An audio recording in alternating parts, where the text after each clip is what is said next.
Guys, it's your girl Z and Sin, and we're back for another video. And today we're reacting to why Britain advanced before other European nations. And we got this from Thomas Sowell, and the link will be in the description for you to check out his video. Let's get into it. All right. This is going to be interesting. Patterns of conquest have not been determined solely by technology or even by culture in general. Geography, including disease environments, has played a major role in the history of conquest, as it has in the history of cultural evolution in general. The steppes of Central Asia and the plains of Eastern Europe have been far better settings for cavalry charges than the mountainous terrain of the Balkans or the heavily forested parts of Central Europe, while island nations such as Britain and Japan have of course been wholly immune. China tried to create the effects of natural barriers with its Great Wall, as Hadrian's Wall in Britain and the Maginot Line in pre-war France. Hadrian's Wall, ever heard of that? No. Okay, I need to tell you. But just remember that. Attempted the same thing on a smaller scale. Geographic barriers have spared some peoples from conquest or delayed its coming. Mountainous terrain has permitted independence to persist in some places long after the adjoining lowlands have been overrun by invaders. Morocco, Ceylon, Abyssinia, Scotland, and Tibet are just some of the places in which this has been so. However, geographical barriers have been a mixed blessing, as technological and cultural backwardness have likewise been the fates of many of these isolated regions. Moreover, the relative poverty of such regions has also been one of the deterrents to conquest, along with the fighting abilities of mountain men, for there was little or no profit to be had from the conquest of many such areas. Differential resistance to one another's diseases, which played a key role in the conquest of the Western Hemisphere, retarded the conquest of Africa until much later in history, because it was the indigenous peoples who succumbed to new, mixed disease environments in the Americas, while it was the Europeans who were fatally vulnerable to the diseases of tropical Africa until quinine and other modern medical and public health measures made it possible for them to survive.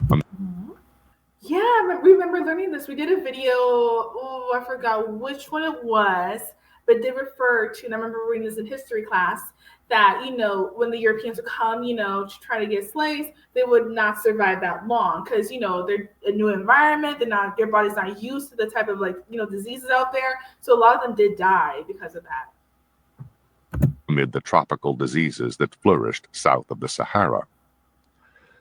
The Atlantic and Pacific Oceans long protected the indigenous peoples of the Western Hemisphere from the conquerors of the rest of the world, and, even as late as the first half of the 20th century, these oceans made isolationism a viable option for the United States, as it was not for most of the nations of Europe or Asia.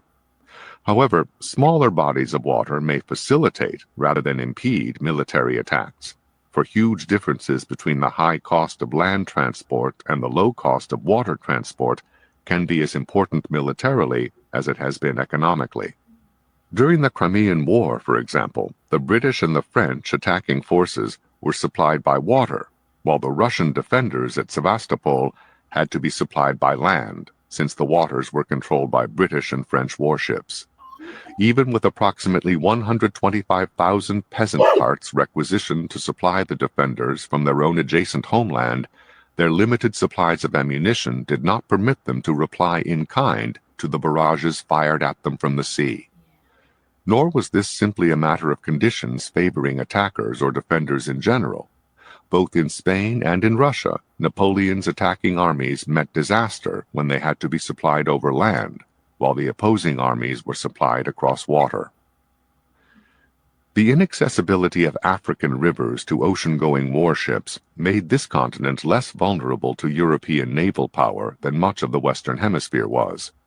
The Dutch, for example, could send ocean-going vessels more than 100 miles up the Hudson River to establish an outpost at what would later become the city of Albany. No river in Africa was that accessible, whether due to insufficient water levels or, more commonly, sandbars, cascades, and waterfalls.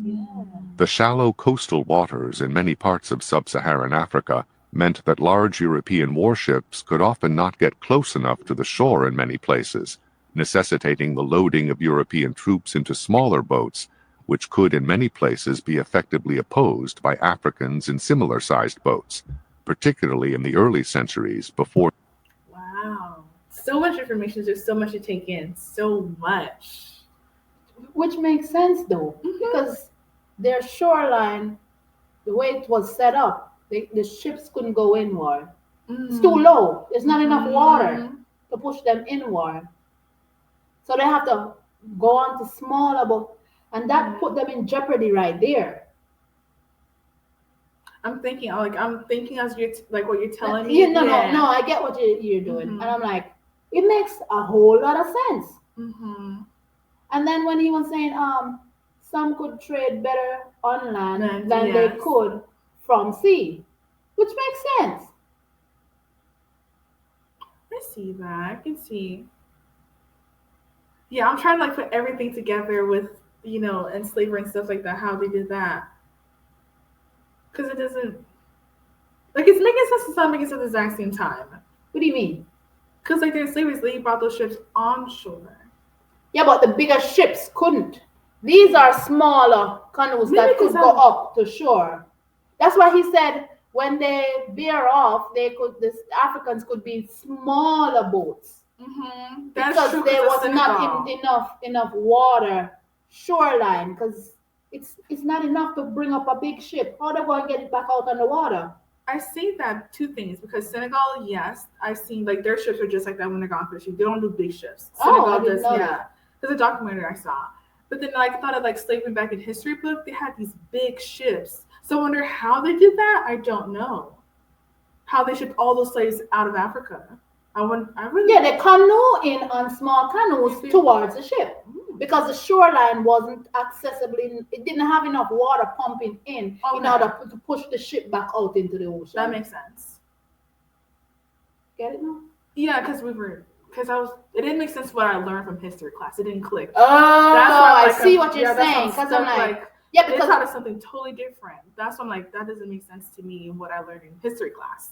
Oh, I see what you're saying. That's why I'm stuck on that. That makes sense that they took, that makes sense. When he said, they couldn't, because the shoreline wasn't, it had to stay out. And then they had to unman in smaller canoes and smaller boats in order to go up on the shoreline.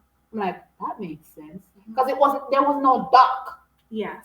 No, there was no dock. So piling on the slaves is the same thing. You put them in a small canoe and then bring them out to the ship. That's a lot of work right there too. Sure is. Or European firearms had developed the accuracy and speed of firing that they would have in later eras.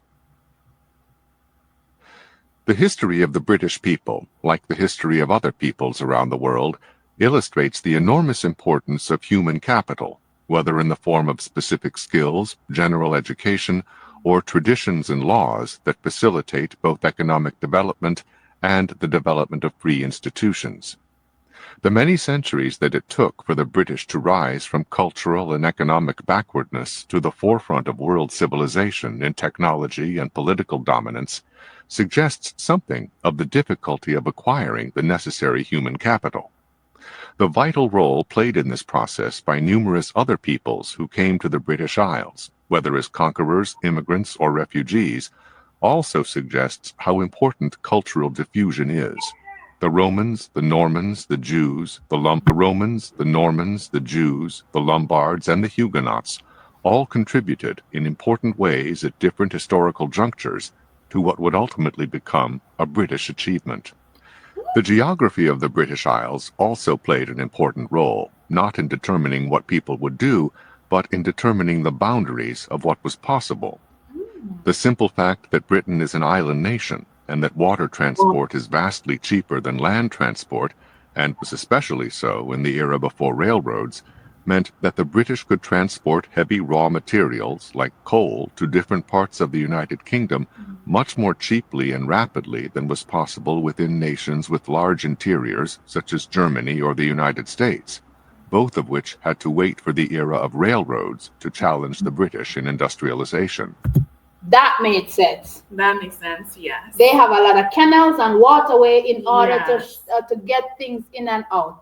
and the U.S. is far bigger, so it would take time to transfer all those goods, and they need, like you said, the railroads, and that took a while. Like To the build, industrial, yeah, all of that, yeah. yeah. So that's how, because I was like, that makes sense how they advance. Because they're an island nation. Yep. Built around water is everywhere. So they Yep. get to go through and transport stuff from one place to the next. Instead of going across rough terrain, it would have taken them a longer period of time. Yeah. Makes sense. Why are you laughing at me? No, it's not.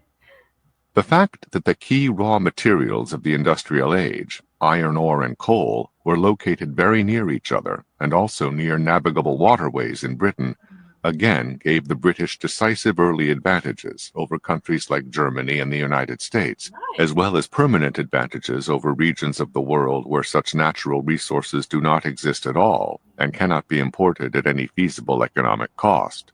Significantly, Japan, one of the few countries that was later able to rise to the industrial forefront without such natural resources, is an island like Britain, and no part of Japan is more than 70 miles from the sea, so imported raw materials could be brought in economically, as would be virtually impossible in the Balkans or in much of sub-Saharan Africa, for example, due to more formidable geographical barriers in these places. Makes sense. Geographical advantages and cultural imports have permitted more to be accomplished within the British Isles than in many other parts of the world, but ultimately it was the British themselves who had to accomplish it. That they did so has had enormous consequences, not only for the inhabitants of the United Kingdom or even for past and present members of the British Empire or Commonwealths, but for the entire world. The highly varying degrees to which different segments of the British population acquired the necessary human capital demonstrates that the opportunity alone is not sufficient for economic or other accomplishments. Nor was it simply that makes sense. Like, if the country is booming and we're exporting so many, goods, and it makes sense why they need to have skilled workers, and that's like all these inventions came through. And y'all are smart. I'm not going. Y'all are smart people. So that makes sense. That really makes sense. The country is booming, and we need smarter, skilled workers, and they invest in their people. And like I said, human capital. You need to invest in your people for your country to advance. Yep. And so many countries do not do this. Yep. Especially, I can say because I'm African. In Africa, they don't. I can say that. Jamaica is the same way. There's not enough infrastructure to. No. They don't. And that's why the country is so behind. Well, we're so advanced, and they're, a matter of what the existing society permitted to different groups, for those same groups showed similar economic and social patterns when transplanted to other societies in North America or in Australia and New Zealand. British law and its traditions of impartiality made London a magnet for the capital of the world, enabling Britain to industrialize with other people's capital as well as its own. In a later era, the British colony of Hong Kong would similarly attract capital from around the world by the dependability and impartiality of its laws, while many poverty-stricken countries were unable to obtain much-needed capital because of their undependable laws and confiscatory policies toward foreign investors. British law was, of course, more than an economic asset. Its separation of powers and rights of citizens against the government were the foundation of the freedom of the British themselves. The revolutions of the 17th century, including the beheading of King Charles I in 1649 and the uprisings in 1688 that led James II to flee to France, made the separation of powers even more dramatically vindicated and an indelible part of the British Constitution.